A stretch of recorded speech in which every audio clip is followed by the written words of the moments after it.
ng puso na dahan-dahan akong nahuhulog sa'yo.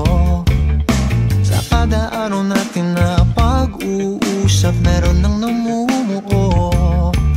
Tayo ay pinagtakbo, ngunit hindi tinadana. Sadyang mapaglaro itong mundo.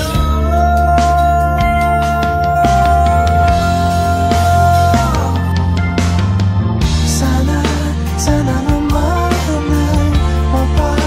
mapagbigyan na at nang mapakinggan ang tibok ng puso kung sa'yo lang naramdaman ng tunay na kaligayahan. Sana naman mapagbigyan ng tibok ng puso. Sa atin ay